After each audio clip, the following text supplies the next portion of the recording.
हरियाणा के किसानों से कर्ज का ब्याज वसूलने पर रोक।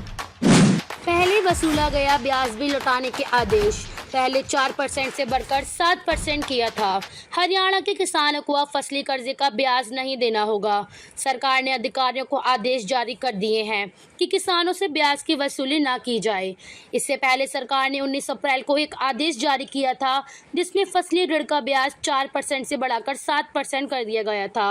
हालांकि जब ये आदेश सामने आया और विपक्षी दल खासकर पूर्व सीएम भूपेंद्र सिंह हुड्डा ने जब इसको लेकर सवाल उठाए, तो सरकार ने यह फैसला वापस ले लिया है।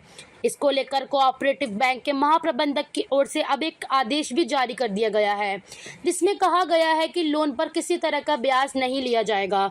सरकार ने 19 अप्रैल को क्या आदेश दिया था? हरियाणा कोऑपरेटिव बैंक मुख्यालय ने 19 अप्रैल को एक आदेश जारी किया था, जिसमें कहा कि जिन भी लोगों ने बैंक से कर्जा लिया है, उनसे 7% ब्याज वसूल करना है। इसके बाद इसका विरोध होने लगा। पूर्व सीएम भूपेंद्र हुड्डा ने सवाल उठाए कि सरकार ये दावा कर रही थी कि फसली ऋण पर 4% से ज़्यादा ब्याज नहीं लेगी, लेकिन अब फसली ऋण पर 7% ब्याज लगा दिया गया है।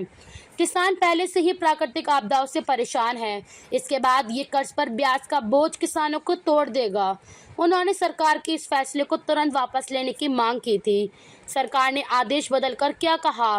नए आदेशों में कहा गया है कि अब सभी एमपैक्स प्रबंधक व सभी शाखा प्रबंधक एमपैक्स के किसी भी कर्जदार सदस्य से अब ब्याज नहीं लेंगे।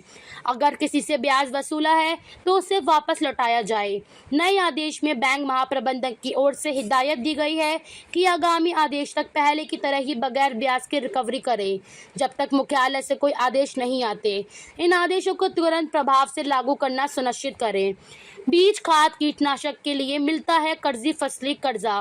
किसानों को उनकी खेती के लिए वित्तीय सहायता प्रदान करने के लिए शुरू किया गया है। यह कर्जा मुख्य रूप से बीज, उर्वरक, कीटनाशक और अन्य कृषि से जुड़ी चीज़ें खरीदने के लिए दिया जाता है। यह छोटी अवधि के लिए मिलता है। आमतौर पर इसे सीजन के लिए दिया जाता है और फसल की कटाई होते ही वसूल लिया जाता है। 19 अप्रैल से पहले तक सरकार इसकी 4% ब्याज के हिसाब से वसूली कर रही थी।